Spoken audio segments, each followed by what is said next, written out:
Hello, everyone. Welcome back for another episode of Healed and Chilled. And today we have an amazing special guest, and I'm so excited to talk to Jim Marshall today. So, Jim, how are you doing today? Great. Happy to see you, Yana. Yes, likewise. So, could you please introduce yourself in your own words from your own point of view? And then, of course, we'll get right into the interview. Okay.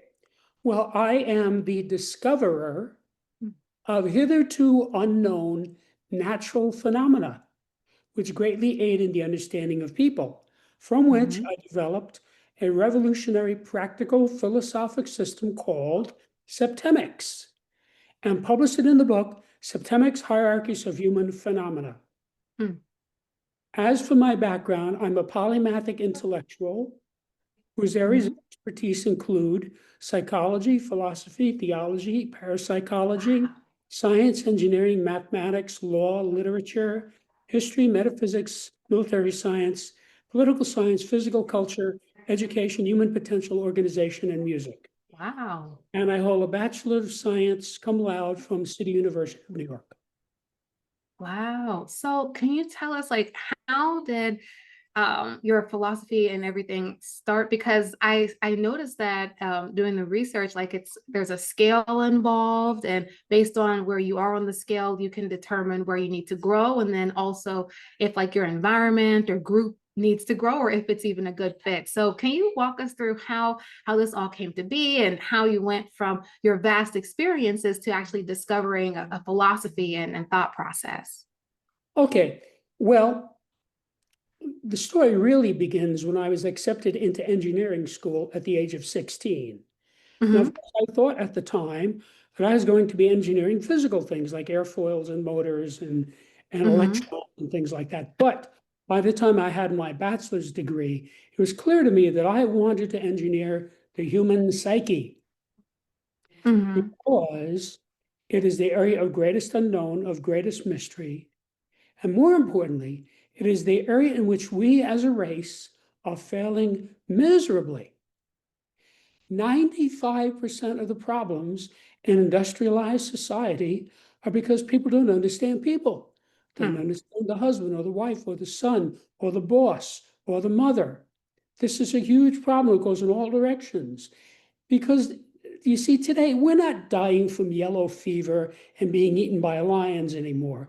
Our problem is that we don't understand people, which is why in the United States, more than 50% of the people who get married end in divorce.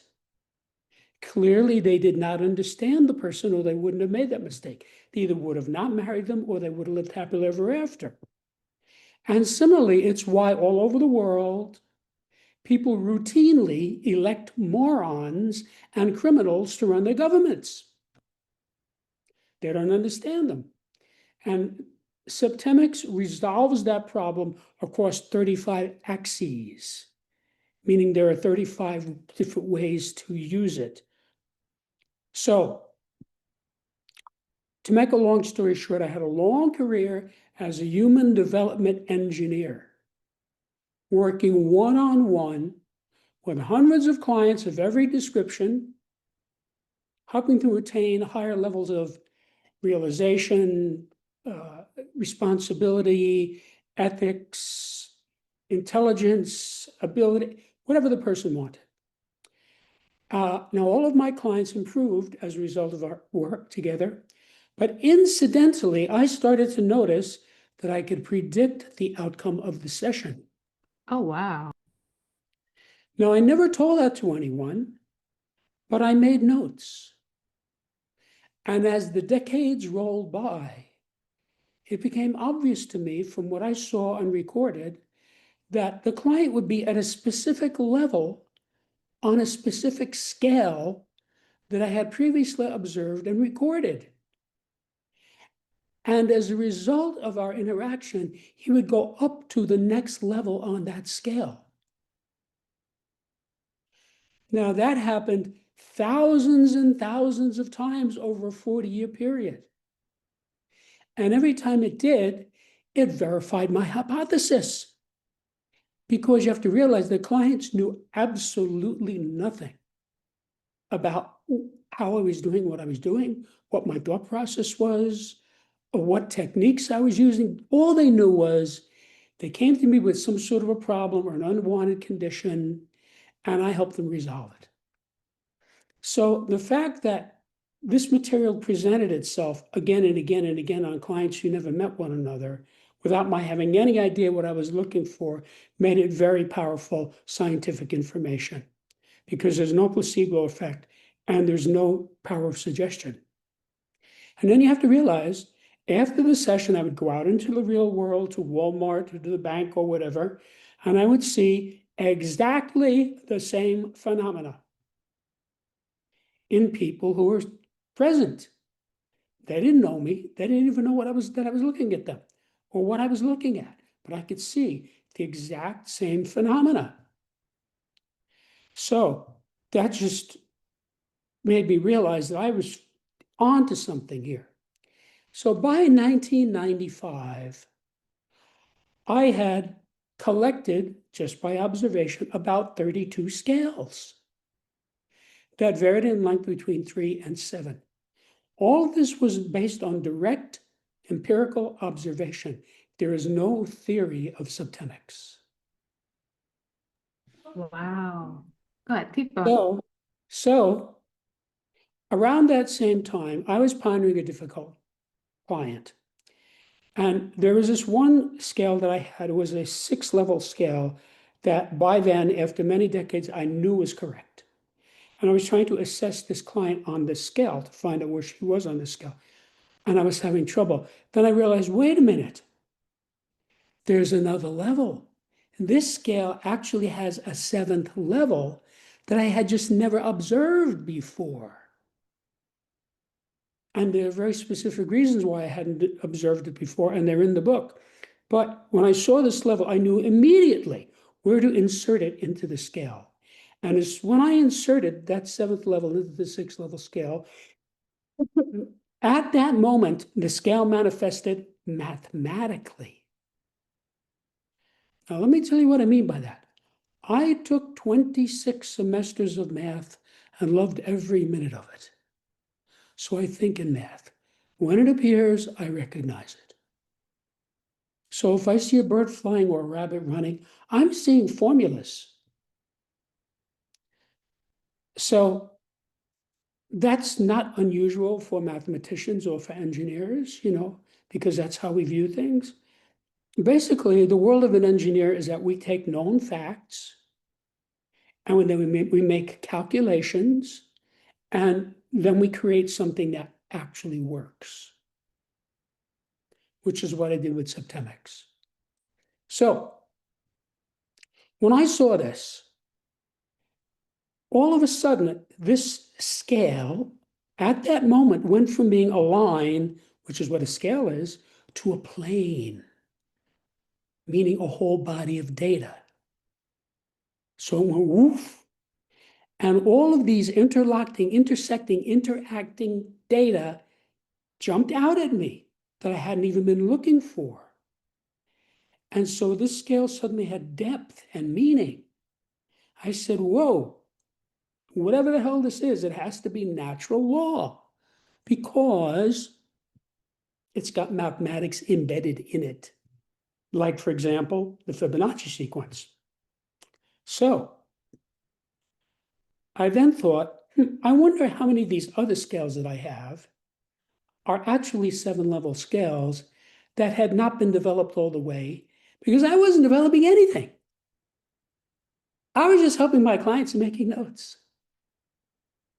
So knowing what I was looking for, I then inspected all of these other scales. And in a short period of time, each of them went to 7 levels. And when it did, it manifested mathematically. So now I have 32 7-level scales, all of which have mathematics embedded in them about human phenomena. Now, having gone to school for 28 years, I said to myself, I never saw anything like this before. This looks like a new subject to me. So I then thought, wait a minute, I could go from helping people by the hundreds, which is what I had been doing as human development engineer, to helping people by the millions if I put this in a book and get it out so people can have this data.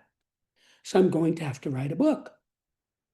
So the first draft was finished in December of 95. And I immediately sent it out to colleagues of mine, each of whom had graduate degrees in a variety of subjects.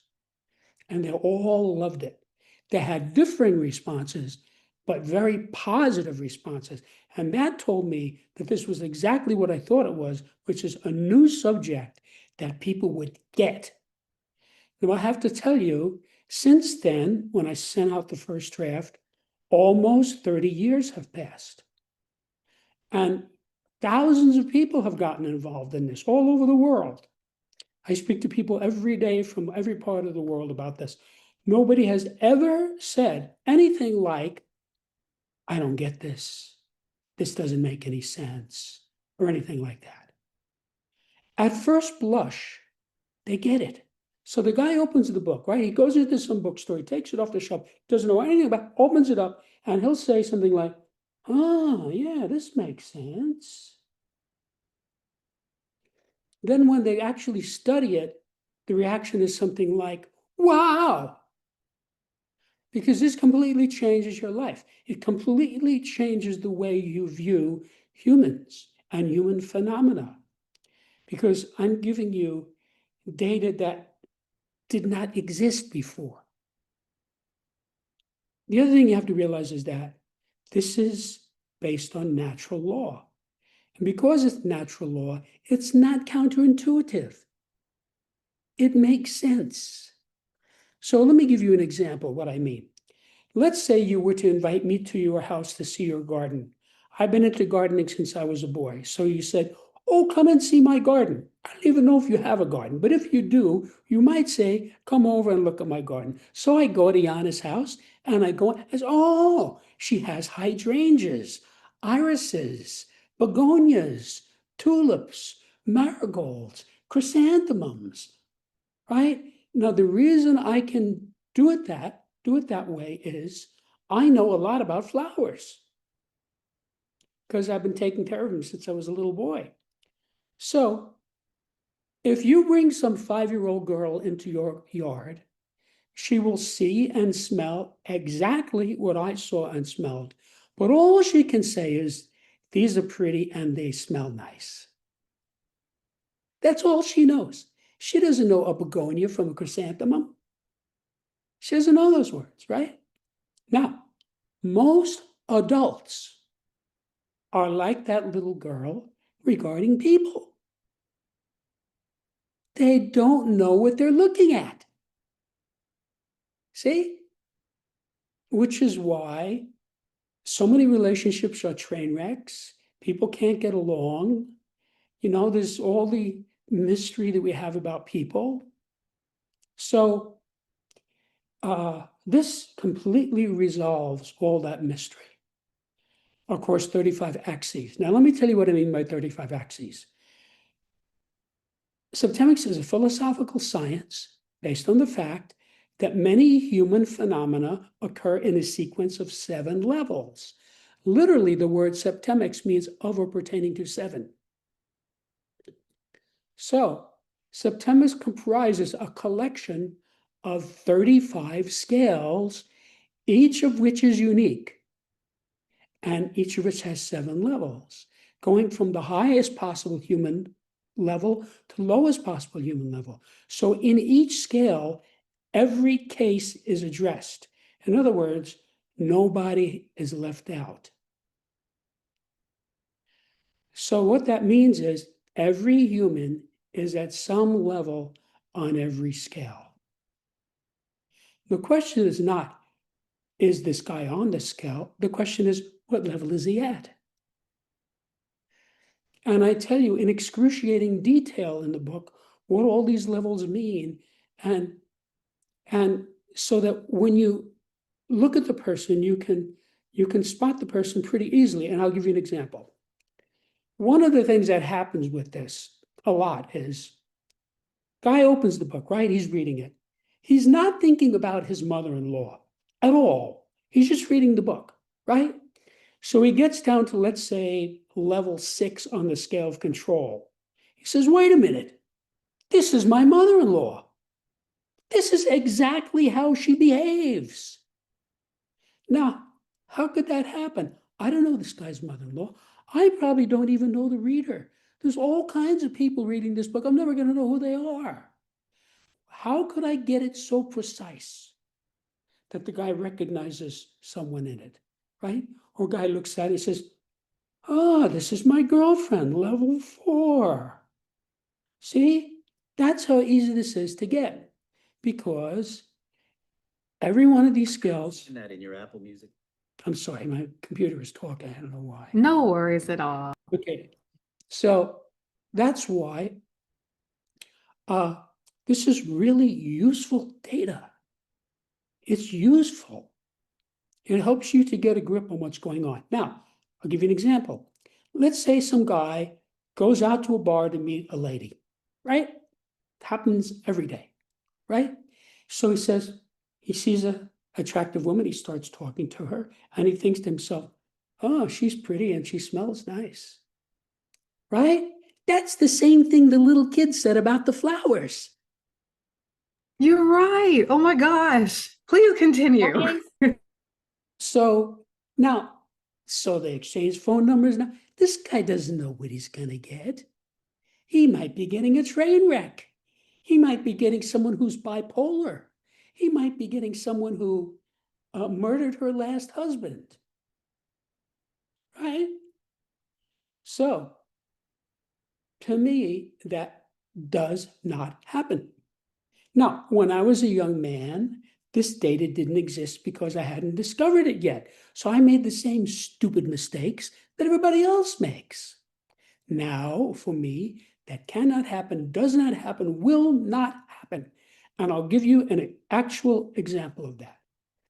About 8 months ago, I'm a single guy. I met this beautiful blonde. She looked like a movie star. So we were very interested in one another, and we're going through the usual getting to know you routine. What kind of movies do you like? What kind of TV shows do you watch? What do you like to do for exercise? You know, blah, blah, blah, blah, right? There's a lot of that stuff in the beginning, right? So we're having this discussion, and I notice, she's low on this scale. See, because people will tell you their levels. So we had another discussion. It's, she's low in this other scale. And we had another discussion. Then I realized she's low on this other scale. I said, wait a minute. What am I, nuts? This is a downscale person. Because when you find somebody who's downscale on several scales, it usually means they're going to be downscale on a bunch of other ones too. So the light bulb went on over my head. Now look, my interaction with her had been absolutely positive. There had been no conflict, no arguing, nothing like that. I just had an insight into her personality because I know this material. And so I said to her, pass. No thanks. She was shocked. You know why she was shocked? She was so gorgeous. I was probably the first guy who ever did that to her. See? No reason that anybody could see. I just said, no, thank you. And she said to me, who do you think you are? That's how shocked she was, right? She couldn't contain herself. And I did not say to her the perfect answer, which is, I'm the guy who knows Septemics. Because she wouldn't have any idea what I'm talking about. Okay, so this is how this works. So let me give you a simple example of how you could use this, right? Let's say you've been dating some guy for 3 years and you're thinking about getting married, right? That's kind of a normal thing and kind of a big step, right? Wouldn't it be smart to ask yourself, why does this guy want to marry me? Yes, very smart. Yes. I'm not saying to ask him because you don't know what you're going to get. I'm saying open the book. There's a scale of motivation.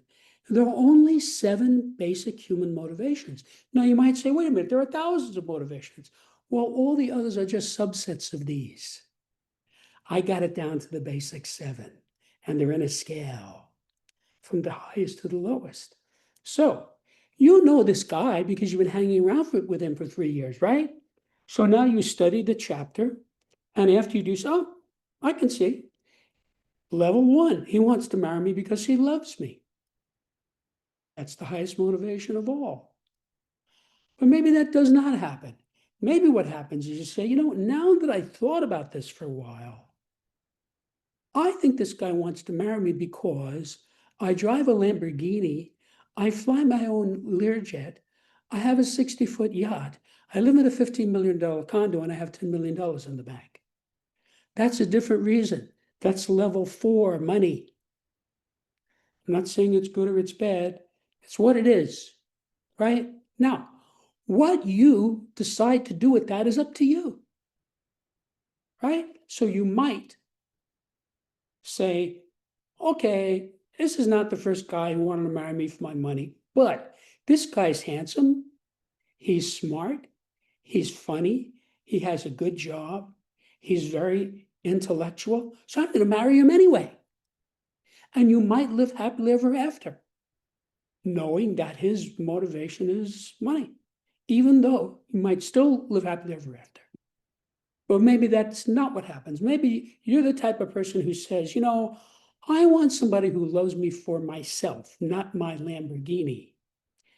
And you break up with him because you're looking for a husband. So you might think in that latter category that you would be upset by it. And you would be wrong. You would not. You'd be relieved. You would say, Jim, thank you for turning me on to this because I dodged a bullet. And the next time you go looking for a mate, you're a little smarter. Maybe you don't mention the Lamborghini, you see? So this is a very positive experience. It's always a positive experience.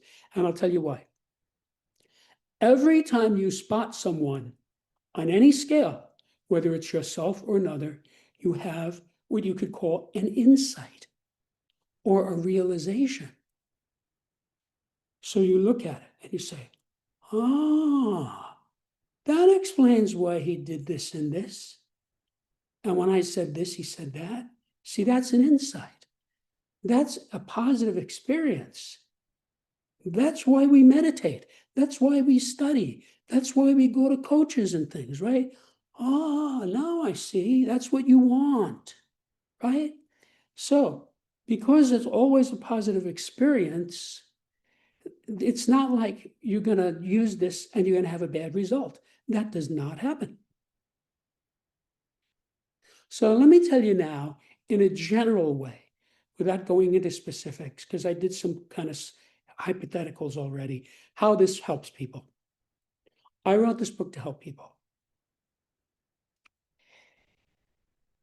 Septemics is a system which gives you an infallible way of determining the salutariness or the beneficialness of any group, individual, or activity.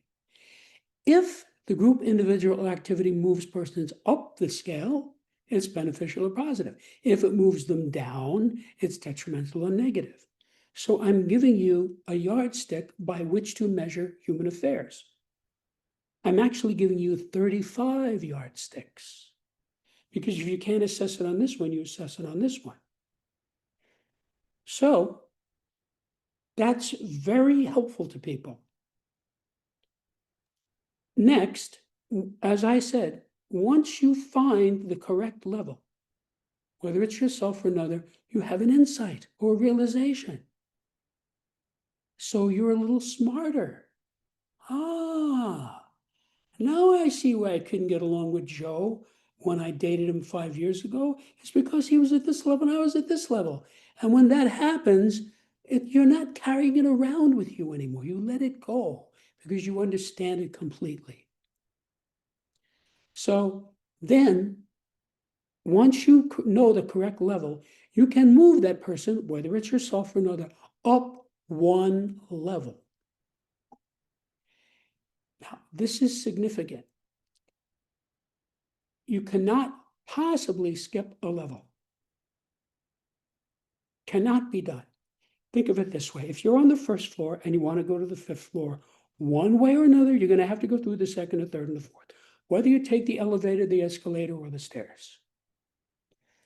So if you are, let's say, hypothetically level 4, and you make a serious attempt to move to level 3, you will get there. You know why? It's the next level. You know, it's like if you're riding the subway in New York City, it stops at 34th Street and then it stops at 42nd Street. If you're at 34th Street, you get on, you get right to 42nd Street, you're there. It's the next stop. So if you were to try to go from level 1 to level, from level 4 to level 102, you would fail. Because it's out gradient. It's too steep a gradient. It's not the next thing for you. You can't get there from here. So this tells you how to move up the scales. So whatever scale we're talking about, you find your level, you target yourself for the next level up. Eventually, if you try, you'll get there. Now, how long it takes, what you have to do, how much effort is involved, that is a wild variable. Nobody knows that because people are different.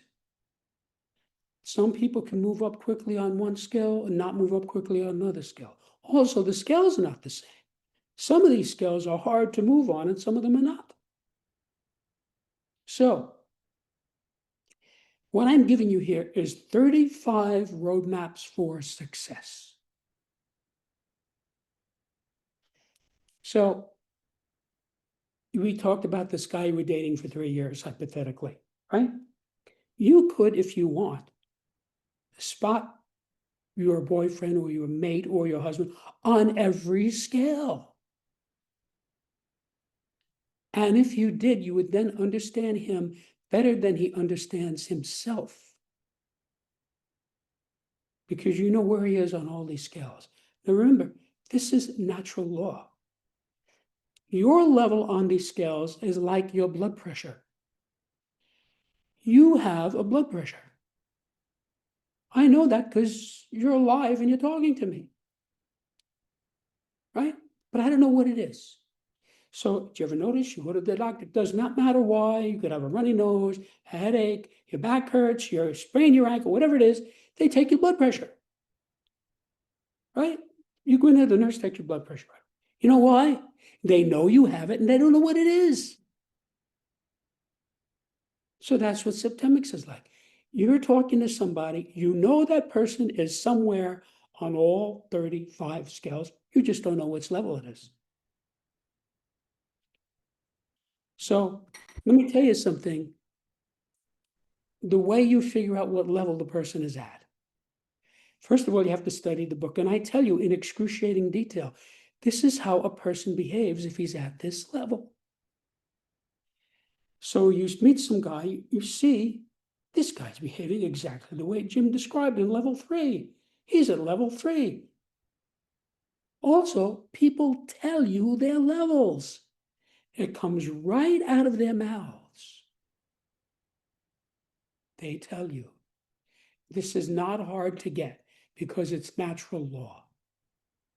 Especially since almost nobody knows this stuff. It's not like they're trying to guard against it being found out. They don't even know it exists. So, for example, when Obama ran for president, I had no idea who he was. Most of us in the 49 states, other than Illinois, didn't know who he was because he had only been in the Senate for 2 years. Now, the people in Illinois knew who he was. They sent him to the Senate. Well, for the rest of us, it's like, who's this guy running for president with this funny name? So I figured, I better find out. So I conducted a septemic analysis of him, which required me to pay attention. So I listened to his speeches. I watched him. I looked at his body language, right? And I listened to the specific things he said. And I was able to spot him on the scale of basic purposes. Now, the most important thing to know about anyone is the person's basic purpose. That's what the person is trying to do all the time. And when I saw what that was, that informed me, do I want to vote for him or not? Okay, so now I know the basic purpose of every president of the United States, going back as far as Franklin Delano Roosevelt, and many of the presidents prior to that who I studied, such as Lincoln and Washington and Jefferson. Okay, because this is not hard to get. You just have to shut up and pay attention. If you know the material and you observe the person long enough, you will get it. You'll see. It's just like if I'm walking down the street, I pass a garden, guy's growing chrysanthemums. I say, oh, this guy has chrysanthemums. Because I know what a chrysanthemum looks like when I see it. So this is very easy to use and very helpful in your life in general. It doesn't matter what part of your life you're talking about, because regardless of what it is, people are involved. Your business, your love life, your clubs, your church, whatever it is, politics, people are involved. And when you spot these people, then you understand them. Now, in many cases, you won't be able to do anything to change it. Like all those presidents who levels I know, I can't do anything to change that. But knowing it gives me an insight what this person is about. So I sort of have a way to gauge, okay, what's going on? It's sort of like, the difference between cats and dogs. They're not the same. If you treat a cat the way you would treat a dog, that cat will not like you, right? You can't put them on a leash and say, let's go for a walk or go fetch. They don't do that. They're different. So if you want to have a pet, you have to know this is how dogs are, this is how cats are, and then you can get along with them. People are the same way. This guy's a dog and this guy's a cat. So you know to treat them a certain way. So, for example, the scale of basic purposes, Adolf Hitler was at level 7. His basic purpose was to destroy. That is not obvious. The Nazis thought he was the greatest guy in the world. I'm not exaggerating. Right? Eva Braun, who married him, she thought he was the greatest guy in the world. Right? So, if the people of Germany had this book in 1933 and they read it, they would have been able to spot him as being at level 7, that his purpose is to destroy. And he never would have gotten the number of votes he got. Because a lot of those people, if they had all read the book, a lot of them would have said, I'm not voting for a guy whose purpose is to destroy. Well, what did he do? He destroyed, didn't he? He didn't only destroy the Allies, he destroyed Germany. He destroyed his family. He destroyed his own army. So I have to tell you, as a serious student of military science, when I was young, I was studying World War II, and he was the commander-in-chief of the Germans, and he would do certain things. And as a student of military science, I'd say to myself, why would he do that? That doesn't make any sense, because there's a lot we know about military science. Military science has been around for thousands of years. There's hundreds of things that we know you should do and things we know you should not do. And he did dopey things that even a kid like myself could see that wasn't the right thing to do. Well, when I realized later, I discovered this material and I realized he was at level 7, then I understood why he did what he did, because he was destructive. For example, he made a pact with the Russians, with Stalin, non-aggression pact, because he didn't want to have to fight on two fronts, which is very smart, right? But you have to realize the Nazis hated the communists the most. They hated the communists more than they hated the Jews, right? So why did he sign a pact with them? From a strategic point of view, he didn't want to have a war on two fronts, right? Well, then he went ahead and attacked them. He violated the pact. His right-hand man, Hermann Goering, said to him, if the Russians get in the war, we will lose. Goering was right. That's exactly what happened. The Russians got in the war and the Germans lost. Because Russia is a gigantic country with millions and millions and millions of people. Okay? The Russians lost 20 million people in World War II, far more than any other country. But they still defeated the Germans. And if you understand Russia and the Soviet Union, that makes a lot of sense. The Russians would set up machine guns behind the troops. If you retreated, they shot you. Common practice. So the Nazis they would be attacked by, let's say, 10,000 Russians, right? The Nazis would have wiped them out. But when they wiped them out, they lost 1,000 men. Well, a week later, here comes another 10,000. They wipe them out. They lose another 1,000 men, right? After a while, the Nazis were wiped out. Okay, so think about this. It was crazy for him to do that.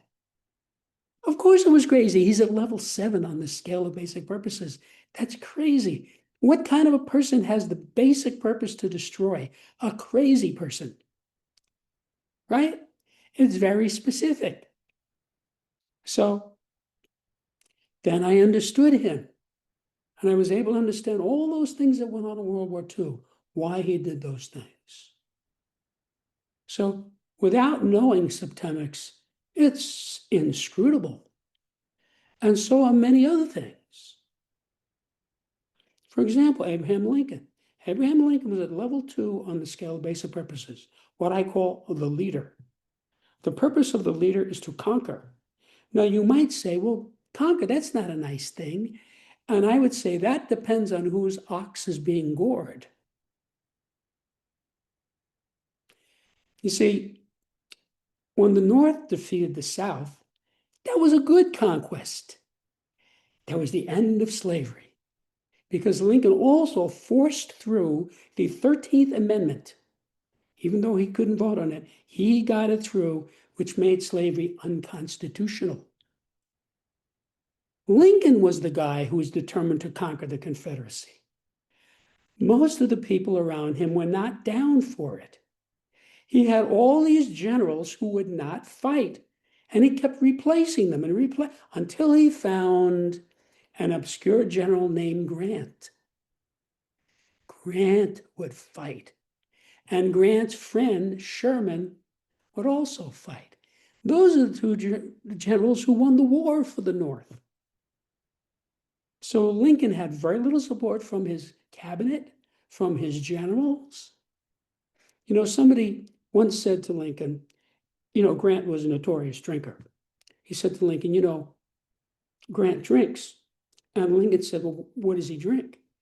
And the guy said, what difference does that make? And he said, well, I want to find out because I want to send a case to all of my other generals. Lincoln was a funny guy. Anyway, once I understood that, that's why the North won. If you study the Civil War, it was not going well for a long time. The Southerners were holding their own, okay? Until there was this little-known general named Grant who took Vicksburg, which was a big deal because it gave the North control of the Mississippi River, which went right through the South. And so That was, if you study the battle, it's very interesting. He had to attack 5 different times, 5 different ways to win that battle. And and Lincoln saw this and said, wait a minute, I'm going to put this guy in charge of everything. And he did. He put Grant in charge, and then they started winning. Grant was referred to as the butcher. Well, that's what war is, isn't it? So when you understand where somebody fits in any one of these contexts, you know what you're dealing with. You know what kind of a person it is. So that's what this is about. Any questions? Yeah. Well, first, I just want to say that you definitely painted the picture very, very clearly and the different examples. So now I'm just fascinated. So I definitely am curious, especially because you mentioned from the book, you'll be able to like tell if someone's at level 6 or 5 or 4.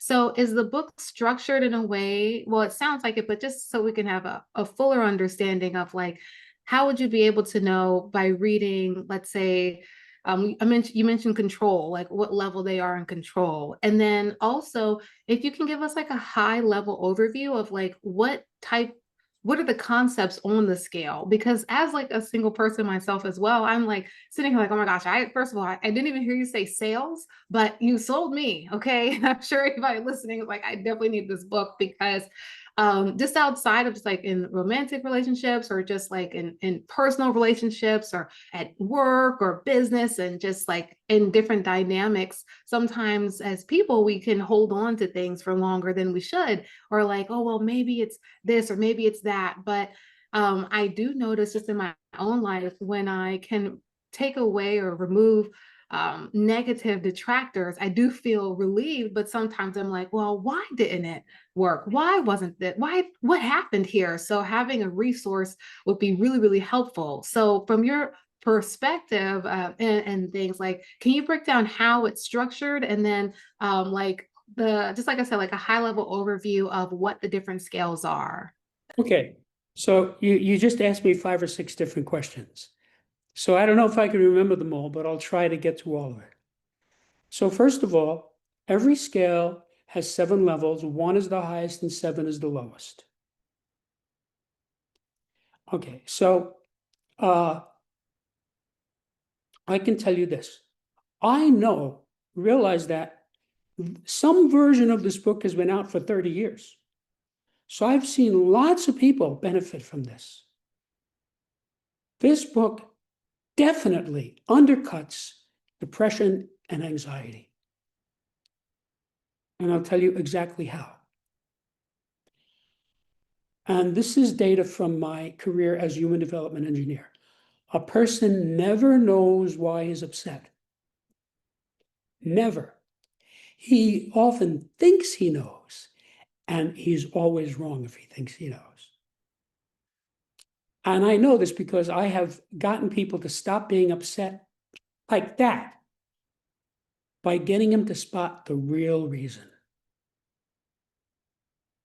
So that happens with this. Ah, my boyfriend is at level 6 on the scale of control. That's what people commonly call a control freak.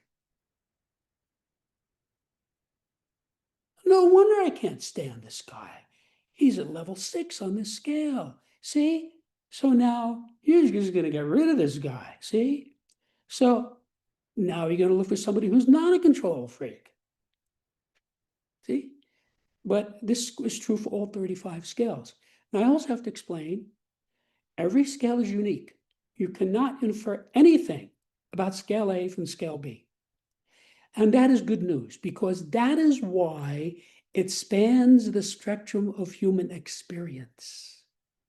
Meaning, any problem, dilemma, difficulty, situation that any person has regarding people can successfully be analyzed by one or more of these scales, usually more than one. So let's say you have some employee who suddenly is not doing a good job. So what the hell is going on with Gertrude? What is this, right? So you get out the book and you start, Ah, I see. She's at level two, level four on the scale of attack. And that would really make a big difference in a person.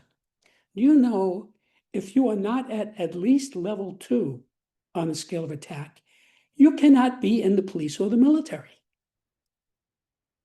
You can't do it. Now, there are certain positions, for example, in the Navy, where a guy, he's just running the sonar, that's all he's doing. There's no attack involved in that. But if you're in the Marines or special services or any type of police, you got to be able to attack. That's level two on that scale. So this tells you right away, is this guy right for this or not? So there are 35 of these different ways of analyzing things. So it's very specific. And the reason why this works is for the first time in human history, we have a subject about human phenomena that's accurate, precise, and specific. I'm an engineer. This is human phenomena through the mind of an engineer.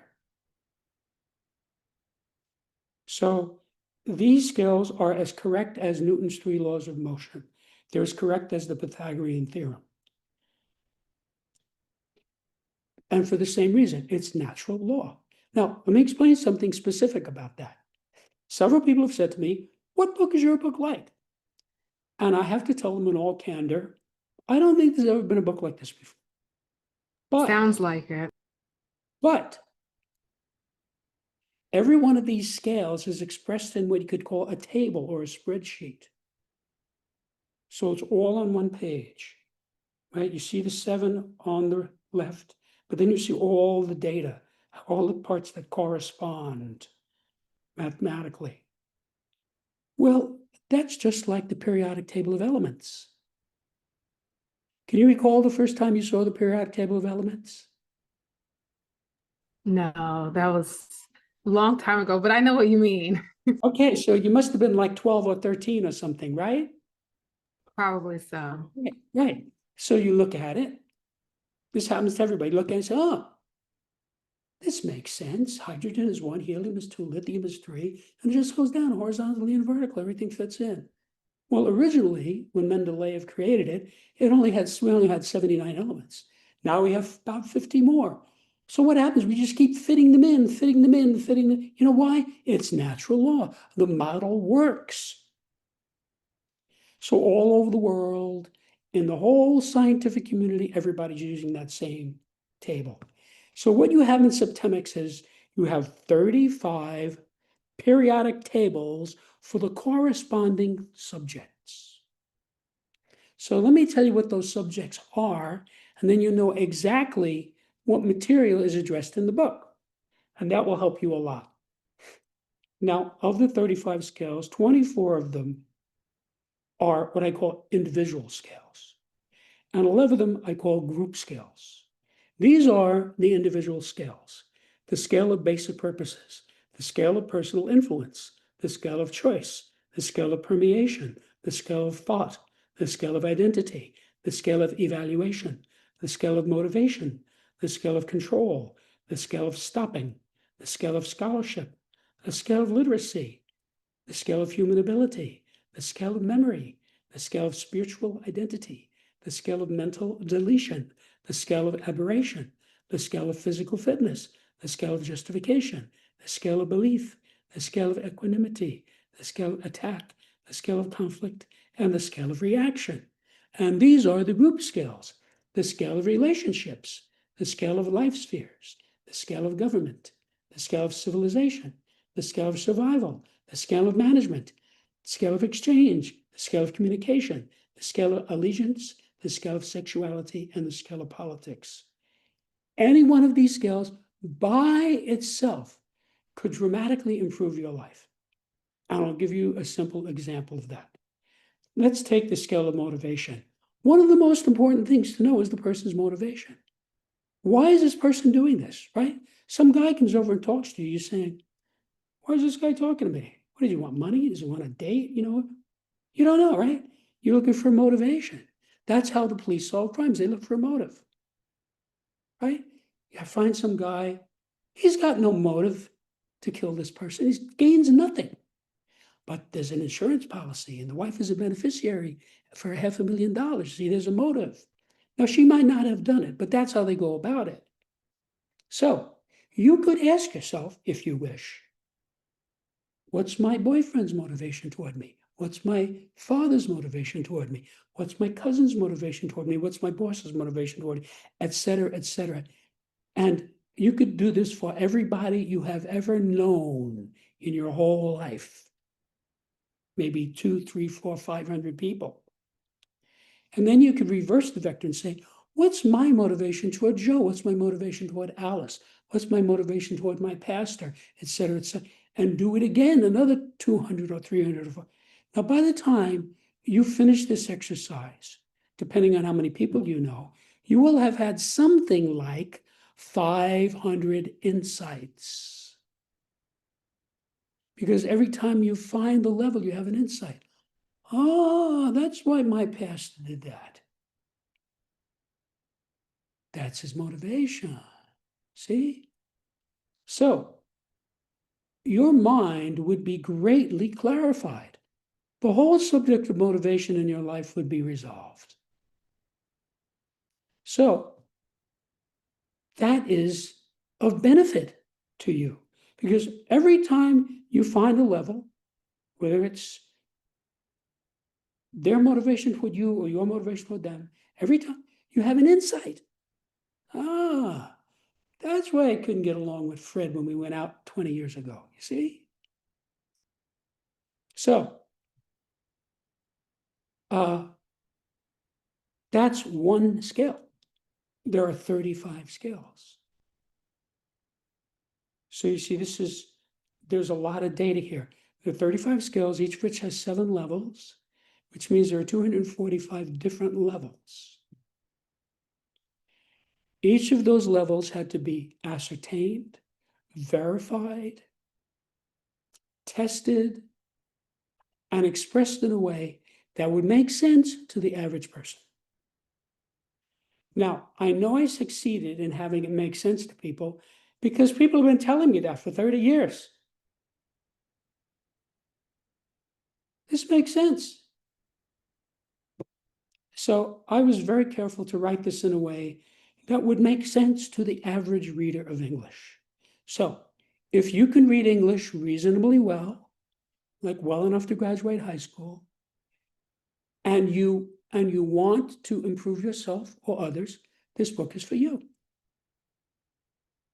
Now, you might think that everybody wants to improve himself or others, and I'm sorry to tell you that's not true. You're so right. There are all kinds of categories of people who have no interest in self-improvement and no interest in improving others either, right? Psychopaths, sociopaths, drug addicts, narcissists, professional criminals, corrupt politicians, war criminals, serial murderers, morons, idiots, insane people, right? There's lots of categories of people who this book is not for them. Even if they can read English, it's not for them because they have no motivation to do this. So if I were to, talk to somebody in the mafia, for example, about this, about my book, they'd say like, well, will it help me to figure out how I can get more money in from my victims? I'd say no. He'd say, well, I'm not interested. See? Because somebody like that, he's interested in clearing out your bank account and stealing your wife. That's what he's about. So, but I actually have calculated that about 50% of the human race wants to improve oneself or others. There are about 1.5 billion people who can speak English. I estimate about 1 billion of them can read this book, know English well enough to read this book. And so if half of them want to improve themselves, that means the public for this book is 500 million people.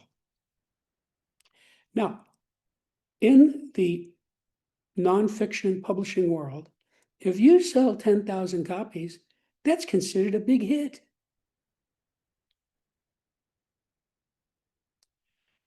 So the problem with this whole thing is this. This is an entirely new subject.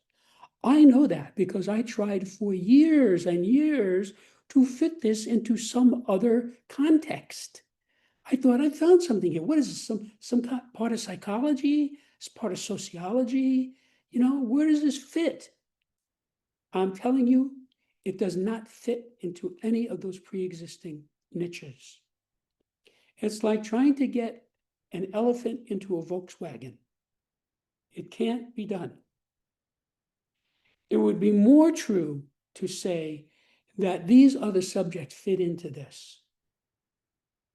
And if you read the book, you'll see what I mean, because it touches on all these different subjects. Now, I think one of the reasons, there are actually two reasons, but one of the reasons that I discovered this is because I'm a polymath.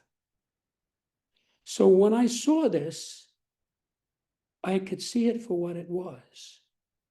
And I don't think most people would be able to do that because their knowledge is specialized. And I'll tell you what I mean. I have a buddy, he's got a degree in math. He knows more math than I do, but everything else I know more. I got another friend who's got a master's degree from MIT in engineering. He knows more engineering than I do, but I know more about everything else.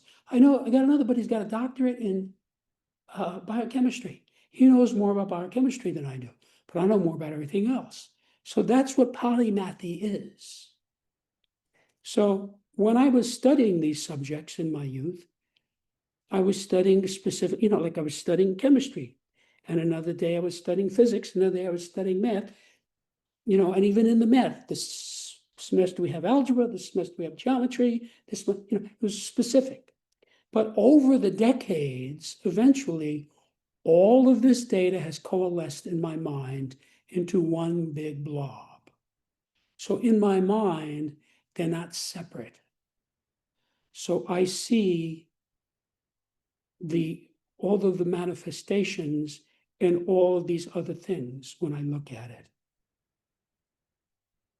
So the other thing, since while we're on the subject, I really discovered this because I had an unusual career, human development engineer.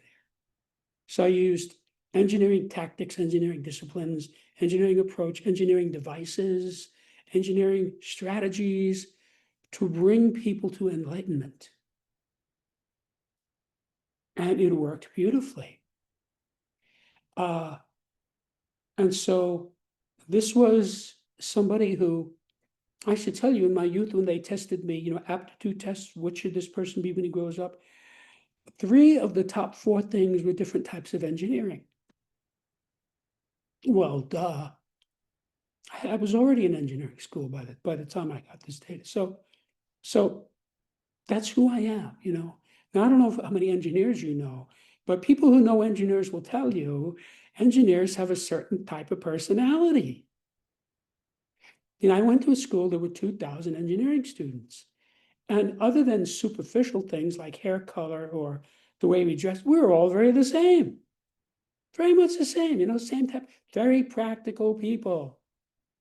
We don't want to hear about opinions and beliefs in engineering. We want to know the facts. Okay, what formula fits this?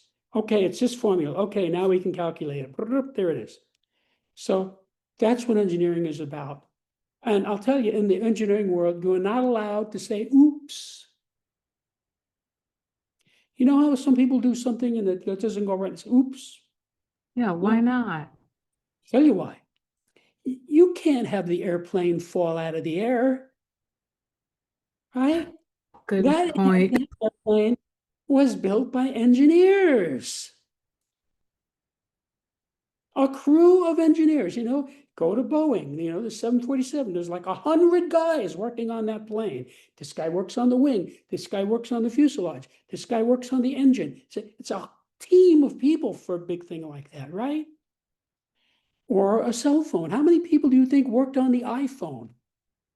How many hundreds over the years, right? Okay, so You can't just have the bridge fall down into the river, right? Oops, bridge fell down. Sorry. Can't do that. That is why engineering is rigorous. It's strict. We have all of these uh, factors of error. We have all of these procedures built into everything to make sure that doesn't happen. And I'll give you an example. Let's say we're going to build a bridge across a river, right? At some point, we will calculate, we know how long the bridge is, right? We know we can calculate exactly how many vehicles will fit on that bridge, right? And we know the average weight of the vehicles. We can calculate the maximum load that that bridge will ever have. We're going to come up with a number. That's not the number we use. We add 10% to that. And when we make our calculations about how strong the concrete has to be, how strong the steel has to be, how much reinforcement we have to put into it. Because we have to have margins for error. So that's how engineering, that is what I did with these scales. So I told you that. I sent this out to my friends, colleagues. They loved it. The next 25 years of my life, I worked on this book. And I'll tell you why. First, I had to discover the phenomena. And I pretty much already explained how that happened. Although I did find 3 more scales as I was writing the book, which is why there are 35 now. Then I had to take that data and I had to use it to craft a workable philosophic system. As an engineer, that meant, excuse me, I had to create something that would work all the time for every person. That was my mandate. That took 20 years. Then, the most time-consuming part of this was expressing it in a way that would make sense to the average person. That was a lot of work. This is an 86,000 word book. I had to go through it word by word. How are people going to interpret this? Is this the right way to say this? And if you read the book, you'll see it's very carefully crafted in a way that with glossaries and synonyms and everything else where you get it. So that was a lot of work, writing it. And I have to tell you that there were many rewrites on this book. I mean, the original version I told you in 1995 that I sent out to my colleagues, when I saw the response, I thought, all right, I'm going to get busy and really work on this book. I rewrote the whole book. And then I would release it to colleagues, students, associates, get feedback, rewrite the whole book. So the book was rewritten at least a half a dozen times. Wow. Because my mandate was for this to make sense to the average reader of English. And I've been watching the average reader of English make sense out of this. Even people whose first language is not English understand this. So that's where this came from and how I figured it out. And I have to tell you, it's very useful to people. Useful, you know? It's like a fork or a knife or a car or an air conditioner. You know, it's a thing that's been engineered to help people, and it does. Yes. So I do have like a question because typically when people mention like enlightenment and personal development, it's more on like a fluid level. But what I'm hearing is you've got it down to like a formula and a science in terms of like personal development and reading people. So how are you able to tie in such a um floaty, like fluid topic as like enlightenment and growth and tie it down? I know it was years and years, but like even tying those two concepts together is something that I've not even heard of, like clearly until this conversation. So I'm really interested in how you were able to create a formula to personal development and then to enlightenment. Okay, well, first of all, I didn't create any formulas. I just uncovered them. You know the story about Sir Isaac Newton, the famous story where the apple fell from the tree? And when he saw the apple fall from the tree, he realized, that's the same force that keeps the moon orbiting the earth. That was his big cognition that led him to create calculus. So, and before calculus, the three laws of motion. So he didn't think those up. He just looked at what was there and wrote it down. Those laws existed before Earth existed, let alone Isaac Newton. And they will still exist after Earth no longer exists. You know, someday Earth is not going to be here. It will fall back into the sun. Okay? So, the Pythagorean theorem. The Pythagorean theorem is embedded in the structure of the universe. It was true before this galaxy existed, and it will still be true after this galaxy no longer exists. It's embedded in the fabric. That is what these scales are.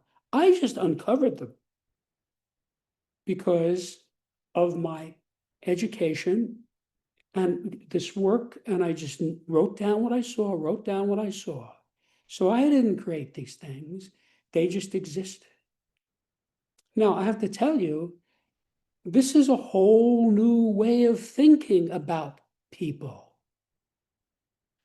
You realize there is a structure. This is not random. This is not inscrutable. If you talk to most guys, this may be true for women too, but I know from the guy's side, if you talk to most guys and they're honest with you, they'll tell you they don't understand women.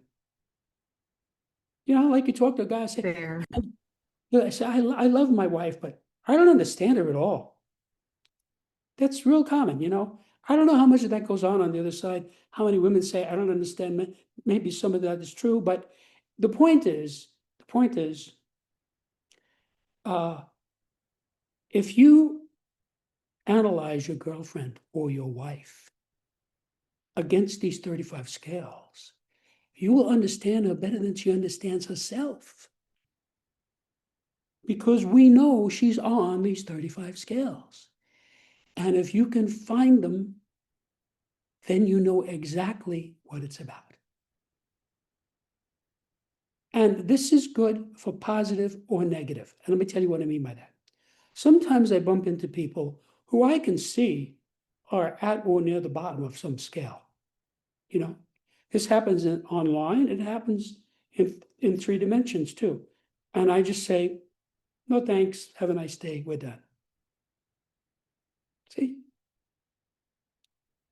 And the opposite. Sometimes, you know, you meet somebody and say, oh, this person is high in this scale, high in this scale, high in this scale, high in this scale. This is somebody I want in my life. This person will be an asset to me. Now, less than 1% of people are at or near the top of all the scales. A larger percentage, something like 4%, are at or near the bottom of all the scales. Most of us are high in some and low in others. So I have a friend, wonderful person, liked her from day one. And she is very high on many scales and not so high on some of the other scales. Well, I know what the ones are that are not so high. So when she goes there, I just say, she's going off on this thing. I'm just going to tiptoe around it. So I'm able to preserve the relationship because I understand what's happening because she's at this lower level on this one thing. See? Maybe on the other 34, she's way up there. You see? So the opposite is also true. You could have some guy who's a terrible person. That doesn't mean he's at the bottom of every scale. Do you know who Carlo Gambino is? The Gambino crime That's family. that's the mob boss. Yeah, the Gambino crime family. They're still around in New York. Okay? He lived in my neighborhood. I lived in New York City when I was growing up. Okay? I walked past his house thousands of times. Everybody knew where he lived. Everybody knew what car he drove. They never got anything on him. He was a very smart man. My father knew him.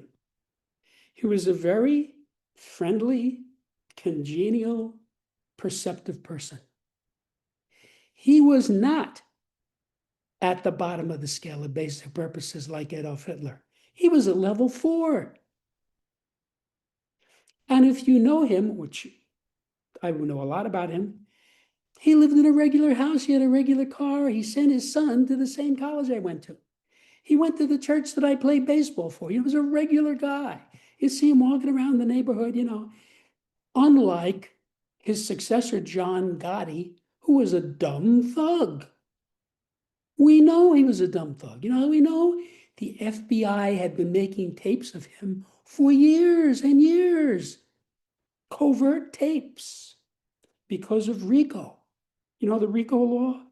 They're able to, that allows them to get a court order to go in and surveil these people. I heard some of those tapes.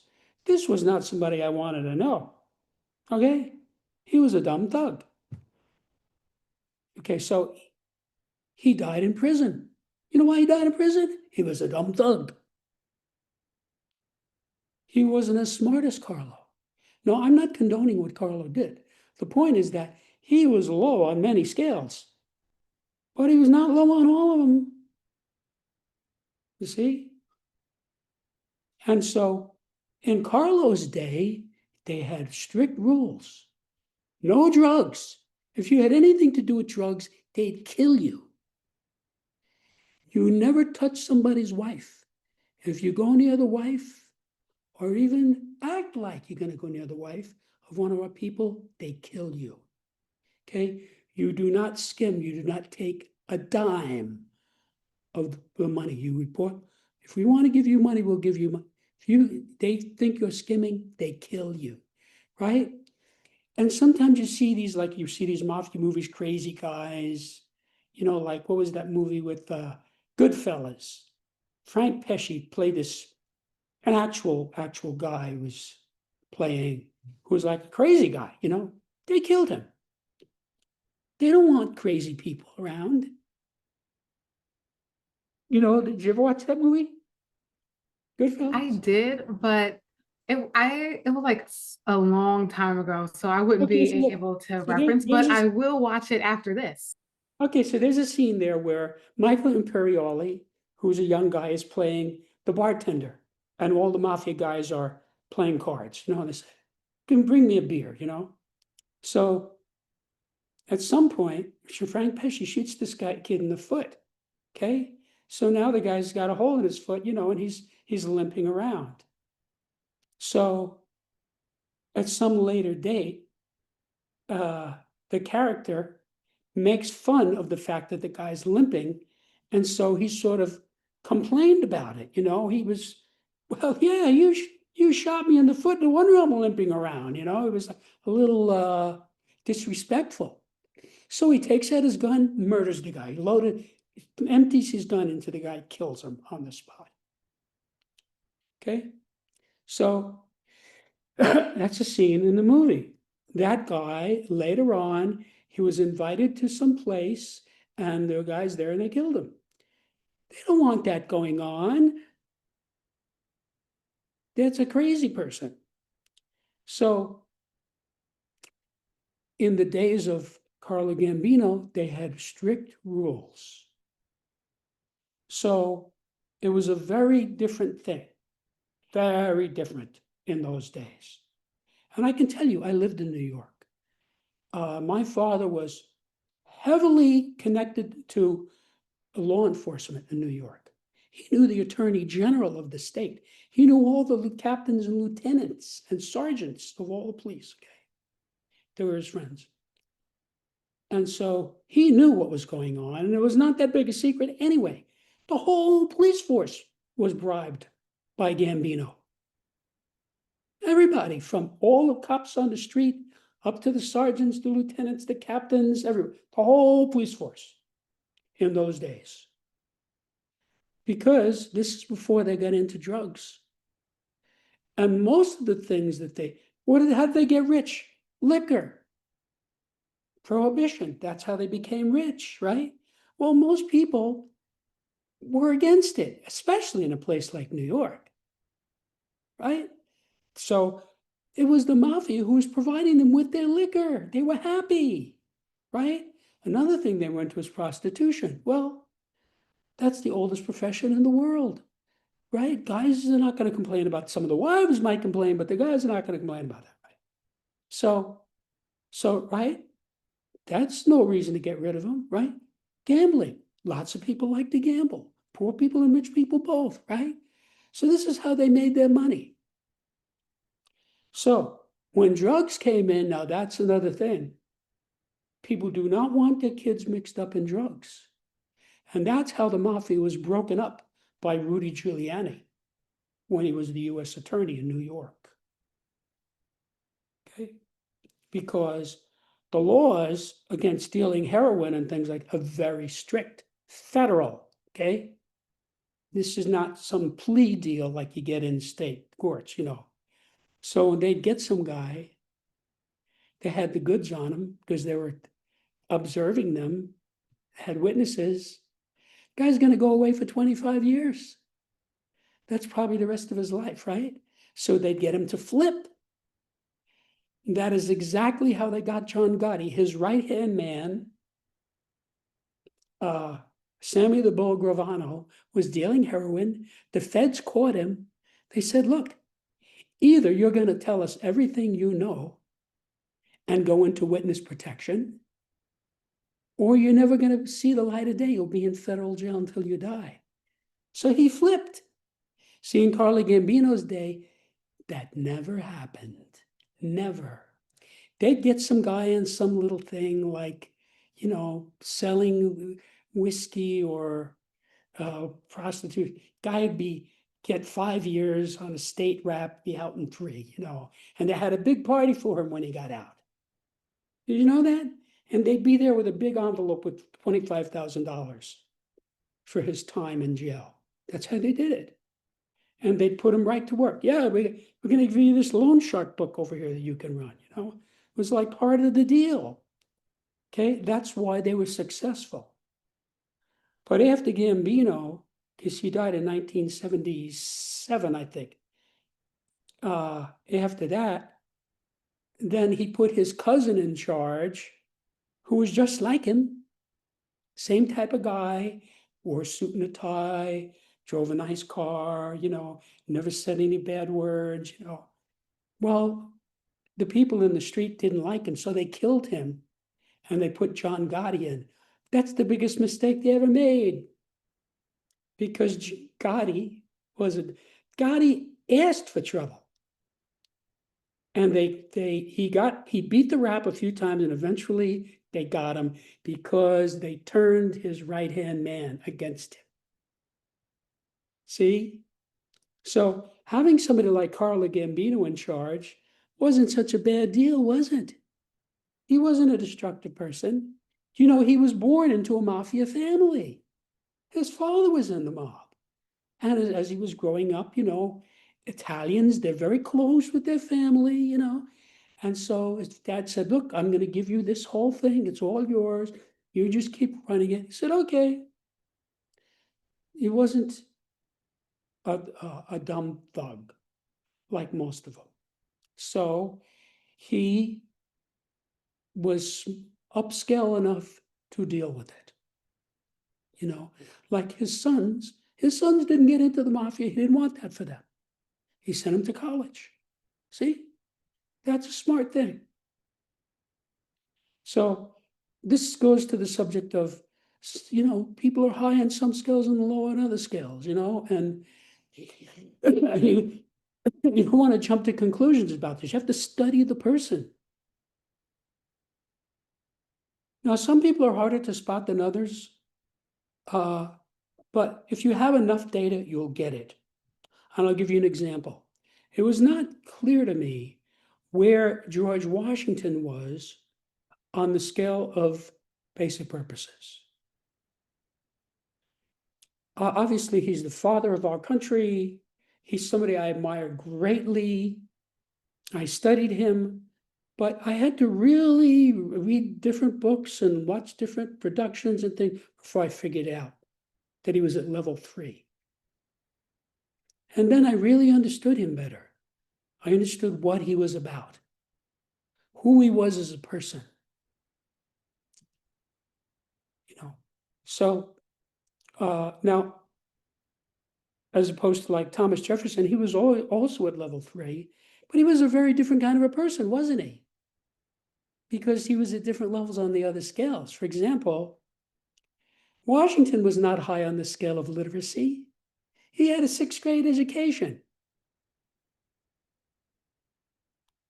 Thomas Jefferson was way up at the top of the scale of literacy. Okay. He knew, I think, 5 languages. He was a genius. So even though they were both at level 3, they had very different lives because of these other things. So there's like a profile that you get, see? And that profile tells you a lot. So all the people who are close to me, I know where they're high and where they're low, and I know what I'm dealing with. See, and it helps you to manage the whole thing.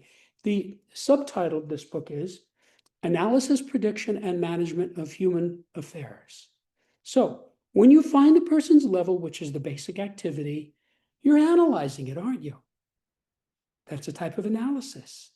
Once you analyze it, you can then predict what he's going to do. And because you can predict, you can manage it. So before we talked about the scale of motivation, right? And I said, well, maybe there's some guy who wants to marry you for your money, right? And you won't marry him for that because you don't want that, right? But let's say you own a car dealership and you need a new salesman. So you interview a bunch of guys, right? So some guy comes in, and remember now, you know the skill, so you know what you're looking for. And it comes out from what he says that he's a money motivated person. He probably wouldn't even dispute it if you said that. And hire him. That's what you want. This guy gets a cut of every car he sells, right? He gets a certain percentage. So you want him out there selling those cars. And if he's a money motivated person, he is going to do a good job for you. So you see, same scale, same level, different application. So this is very specific.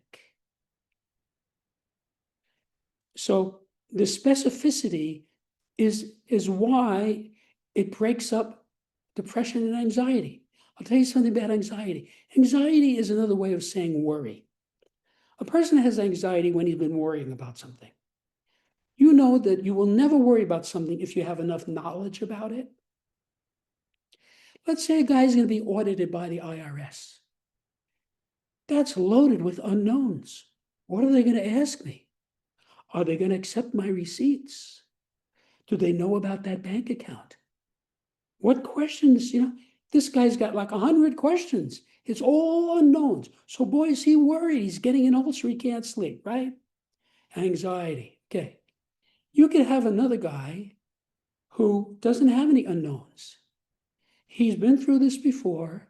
He knows the IRS. He knows everything is legit. He knows what questions they're going to ask. He knows what receipts he's going to show them when they ask. He doesn't have any hidden bank accounts.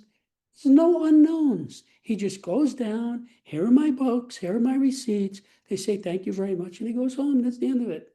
See, there's no worry. Again, it's the same set of circumstances. So when you spot somebody on a scale, you're getting specific data, whether it's about you. It goes from being an unknown to a known. So you're worried about your boyfriend. You know why you're worried about your boyfriend? Because you don't know where he is on these 34 scales. If you knew, you wouldn't worry about it. It would not change the situation, but you wouldn't worry about it. See, there's a difference between having a situation, you know what it is, and you worry about it. Like, for example, I have a guy who works on my car who's at least an expert. He might even be higher than that. So I never worry about my car. If anything, I bring it over to him. He says, yeah, it's this, I'll fix it. He'll come back tomorrow. Here's money. No worry at all. No worry. And I know he's honest. Because sometimes I bring in and say, it's doing this and this. He says, don't worry about that. It'll go. So what is there for me? There are no unknowns for me about that, see? So it's just a thing. Okay, my car breaks down. I get it to. There's no worry. Now, most people, when they have car trouble, they worry about it. Am I going to find somebody who knows how to fix this? Is this guy going to tell me the truth? Is he going to charge me the right fee? There are mechanics who will break something on your car I know that. and charge you to fix it. Obviously, that's illegal, but they do exist. So it's all about, as far as anxiety, it's all about unknowns. So let me tell you something about me. I almost never get upset about anything.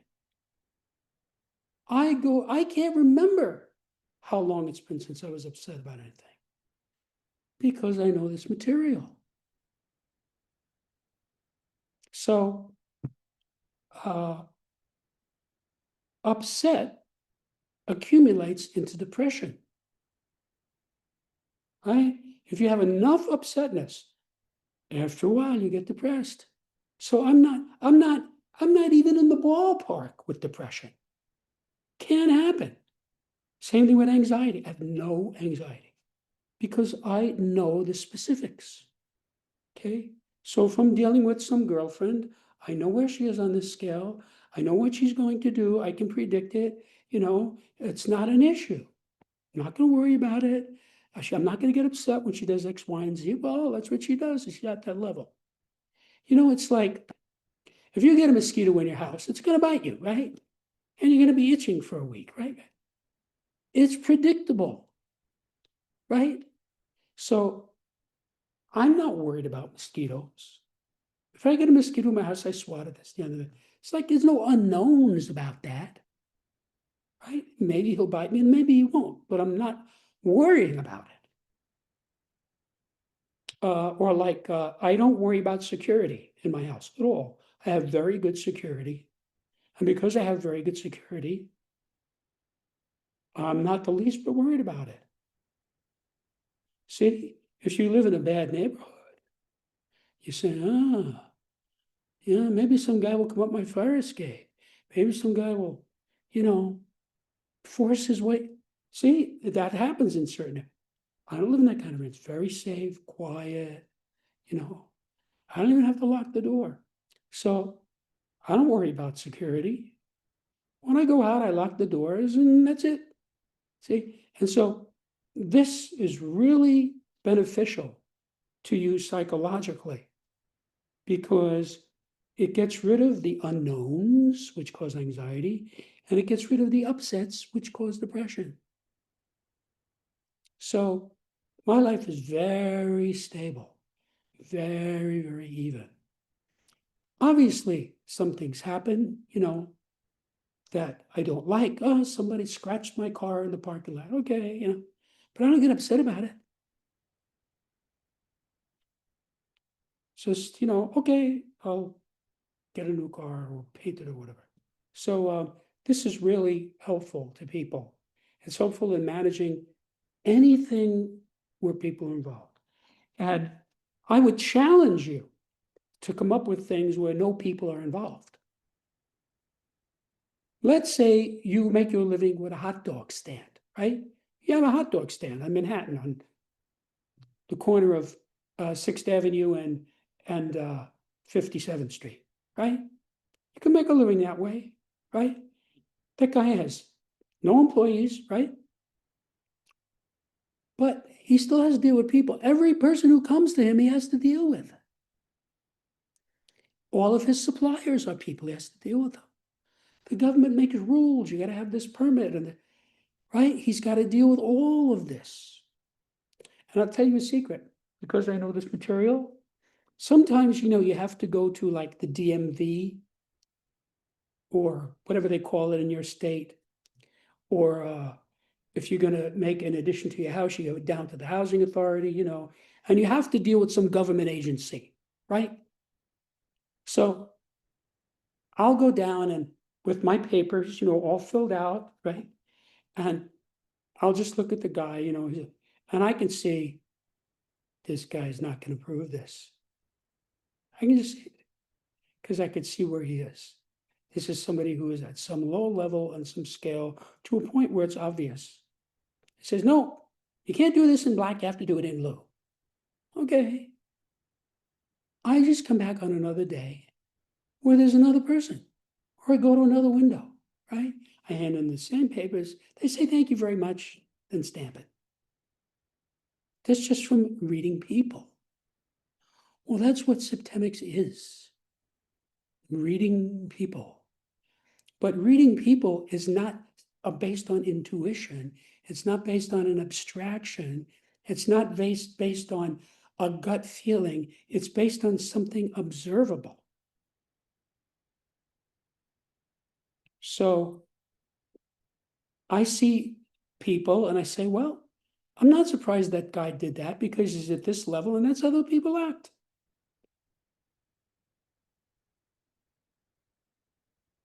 I see you've created it. Can you hear any background music on my side? Sorry. Okay, perfect. Perfect. So I can tell, and we're coming up on the tail end, but you've created a really, really powerful, powerful tool in terms of analyzing people, analyzing yourself, analyzing the environment, maintaining a level of balance so that you're not easily swayed one way or the other, which I think is just like is an invaluable tool because it's something that once you understand, you can really, really use it. So my question is for someone who gets your book and is and going through, what's the best way that you've seen or observed to get the most information? Is it something that you read through once at first and then go back and study each chapter, or is it focus on this skill first, understand that? Like, what's the best way to Okay. absorb the content?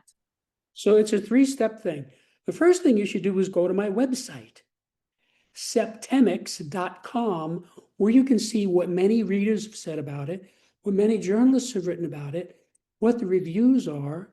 You can read sections of the book itself, and there's even a pre-recorded introduction to Septemics that you can listen to that explains it in 15 minutes. Then get the book, read the whole book. Now, you have to realize this is a textbook on a new subject. So treat it the way you would treat a chemistry text, a physics text, a math text, an economics text. There's certain subjects you have to go in a certain order. You can't skip around. If you have an algebra book and you skip around, you're in a lot of trouble. You have to start on page 1 and go to page 2 and page 3 and go through the whole book like that, right? And the teacher knows that. He first tells you, this is what we call a variable. It's a number, but we don't know what value it has because it changes. Oh, that's what it is. Then he tells you this is an equation. It has an equal sign and both sides have the same value. Oh, see, you have to go. That's how you have to study this. So start at the first line of the first page and read that and say, does this make sense to me? Yes, okay, and go to the second line. And just keep doing that. If you get stuck, look at the glossaries, look up words in the dictionary. You can send me an email. There's lots of ways to figure this out, right? And don't go past it if you don't understand it. Stop. Clarify it. If you have a friend who's studying it, say, what did you understand from line 3 on page 27? See, and see what he says. So when you get to the end of the book, you will understand the subject. Then you go back to the beginning, read it again, and find your level on every scale. And by the time you finish that, you will be a new person. Your mind would be greatly clarified because you will know exactly who you are across 35 axes. for better or worse. So that's how you do it. And I want to say something else. You didn't ask me this, but I should mention it. I tell everyone, never tell anyone the level of any person on any scale.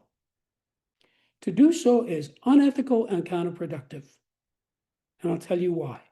Remember, I said, when you spot the level, you have a realization, right? So you spot your boyfriend and he's on, let's say, level 2 on the scale of personal influence. Oh, that explains why he does this and this. Now I understand. See, it's a little epiphany. If you tell the person, you're taking that away from him. You want him to figure it out himself. When he figures it out himself, it's not somebody else telling him. He's getting it himself. See, it comes from within him. Oh, now I understand why my dad is like that.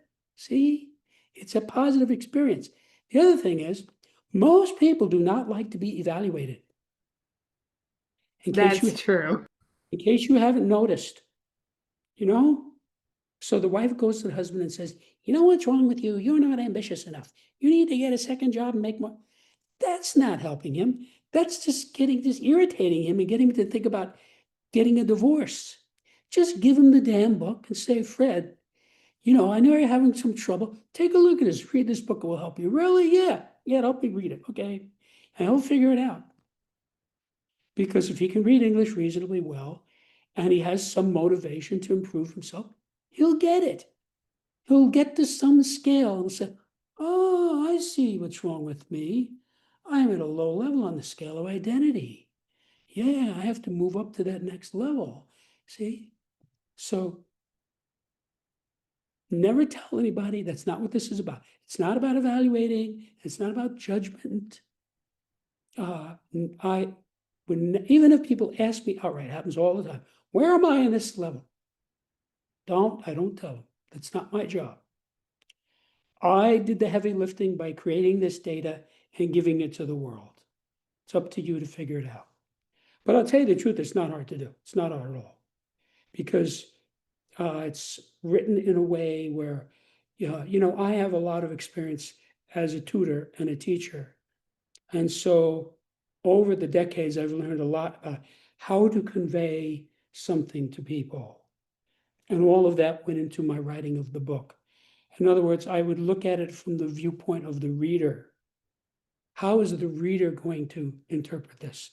Is it just going to be clear, So that's why people tell me all the time, "Yeah, you really explained this well in the book." I get that all the time. That was my intent. And I want this to help the people of Earth.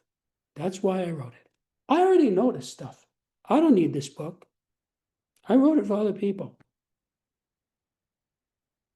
Well, I want to say, as someone who is now, I'm like, okay, now I got to get this book because I am so big on self-development and I'm also a children's confidence coach. So I think it will also help me better serve the children and just be a better a reader of people as well. So I can say from someone who is, I'm definitely going to get this book. Thank you for creating it and being someone who wants to elevate and help the world.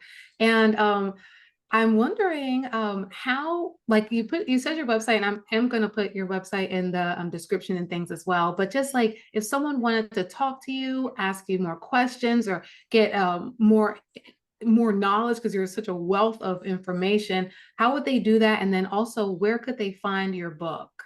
Okay, there's actually three things I could say about that. First of all, my email address is on the website. You go to the website, it says contact author, click it, and you can send me a nasty email. Or another thing I could say about it is the book's available wherever books are sold. It's not hard to find. Also, there are now about 1,000 videos of me all over the internet discussing this. Obviously, they're not all the same because every host is a little different. Everyone develops a little differently, but you can watch as many of those as you want, and it will maybe some of the questions that host asked are the ones that are relevant to you. So you could do that too. Absolutely. So then there are two questions that I just ask everybody in closing. Okay. So, um, if you could contact a younger version of yourself in a moment where you needed one specific piece of advice that would have helped you out of a dark time or at a lower feeling point, what is that one piece of advice that you would tell that version of you who needed to hear something? Well, one thing that I did not know then that I know now is don't focus on the barriers, focus on the goals. People defeat themselves by focusing on barriers. One guy says, I'm too short. The other guy says, I'm too fat. The other guy says, well, I have a dumpy car. Another guy says, well, I speak with an accent, whatever it is. These are barriers. Successful people do not do that. Listen to Elon Musk. You want to see a person who's got barriers? He's got thousands and thousands of barriers. All right. You know how hard it is to send rocket ships up and get them back? Okay. And create the electric car that he has, a whole bunch of different versions of it. I can tell you as an engineer, he's got thousands and thousands of barriers.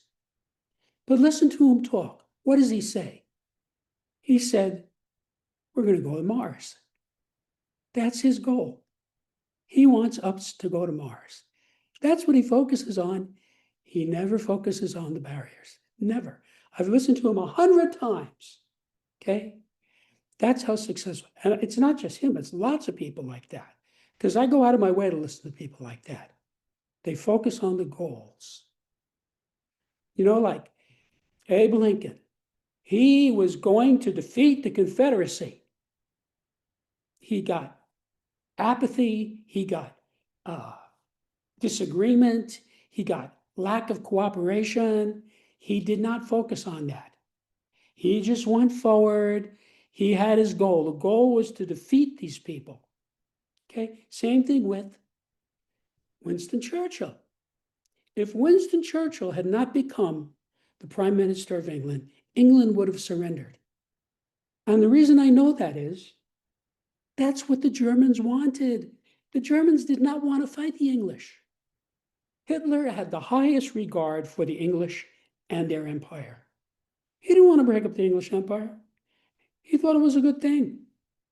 Okay, so the person who stopped that was Churchill. Remember his famous speech when he said, we will never surrender. We will fight them on the beaches. So he had this goal, okay? And he got the English people to follow him toward this goal. You think he focused on barriers? No. I'll tell you a true story that most historians know about. There was a city, the Germans had this code called the Enigma Code. The English cracked the code and kept it a secret. So they were getting the German messages for years without the Germans knowing, thinking the code was not broken. Alan Turing, the man who invented the computer, cracked the code. So they knew that the German Luftwaffe was going to bomb a city in England called Coventry. They knew this in advance. But Churchill knew he could have evacuated that city and then saved all those people. But he knew if he did that, the Germans would then know that he knew their code. And he knew it was more important to win the war. So he said nothing. Right? He didn't focus on that barrier. A lot of people would be clutching their pearls and wringing their hands about that, and would have blown the whole thing. But he managed to defeat them. And believe me, it was a touch and go thing. And without the Americans, they would have not won. But he was able to get the Americans in after much hard communication with Roosevelt to get them in. So that's a perfect example. Big barrier, thousands of people were killed. He could have stopped it. But for the benefit of the war effort, he didn't focus on that. His goal was, we're going to defeat the Nazis from day one, and he did it. So when you try to do something big like that, it takes a lot. You know, Elon Musk slept on the floor in his factory on a futon, okay, for a long time. He would just work until he couldn't work anymore, lie down and go to sleep, get up, take a shower, and start the next day. Okay? You think he's focused on barriers? No. He's focused on the goal. And that's true. You know, I was a pretty good athlete in my day, amateur athlete. If you're up there at bat in baseball, you can't focus on the barriers. You cannot hit that way. So I'll give you an example, right? You go up the first time and the guy strikes you out with his curveball. You're totally fooled. You swing right through it, right? So now the next time you go up there, you can't be saying, I got to watch out for this curveball, because you're defeated. See? You just have to start out. All right, here comes the ball, and I'm going to either let it go or I'm going to hit it. That's how you hit. And Yogi Berra, who's the most valuable player in the American League 3 times, famously said, I can't think and hit at the same time. He would just go up there with his big bat. He used a real big bat. He would just go up there, the pitch would come in and he'd hit it. And very often he would hit a pitch that was not a strike. Most guys would let it go by and it would be a ball, which helps you. But, there's a famous story with him and Derek Jeter. Derek Jeter one day struck out. So he comes back to the dugout and Yogi said to him, why are you swinging at those high pitches? And Jeter said, you swung at him. And Yogi said, yeah, but I hit him. Wow.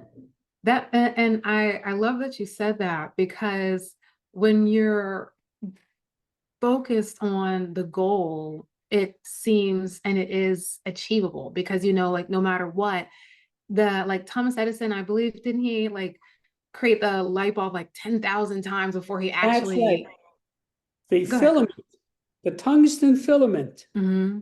Yes, he And, went through thousands of iterations until he found tungsten was the one thing that would not burn out. And that gave us the light bulb. That's right. and Was and not focused on those barriers. exactly, because many would say, oh, well, I failed, but it's just one step closer to where you're trying to go. So I think that that was a very, very, very valuable piece of information and advice. And my last question is based on where you are right now, let's say, because we don't know who will listen to this in the future. We have no idea to know. So is there something that someone like let's just say it was like the perfect person to help you get to the next level of where you want to be or help your book get to the next level of where you see it. If there's someone who can help you get to the next level of where you see yourself in this book and your and the whole mission, because I'm just fascinated, what would someone or how would someone be able to support you along your journey? And is there one thing in specific that you're like, man, if I could get to this thing, then I would be like that much closer to my goal? I'm not clear on what you're asking me because there's a lot of verbiage there and it was not really focused. But I would say I just want people to get the book and use it because it helps them. That's my whole thing. That's what's of interest to me. Get the book and use it to make your life better. This is like a cookbook for your life. I don't Absolutely. know if I Well, answered you or not, but I thought yeah, well, it's okay. That's basically what I was asking. So yes, this has been such a wonderful conversation. I feel like I've learned so much about you as an entity, as a mind, and I am definitely going to get your book. And I'll put your link and everything in the description. And I'm just so thankful that we were able to have this conversation. I'm thankful that you decided to share your knowledge and wisdom and put it in a book for millions of people to be able to absorb and grow and learn from. And is there anything you like to say before we adjourn? Well, one sentence I would like to say, just to bring all of this into focus for everyone, is that the data in this book are vital for every person and can help you to achieve your goals faster and easier by explaining what might otherwise seem to be inexplicable or random. Well said. I'm going to leave it right there. I hope everyone enjoyed this episode of Healed and Chilled, and we will see you next time. Thank you so much again, Jim. Thanks, Yana.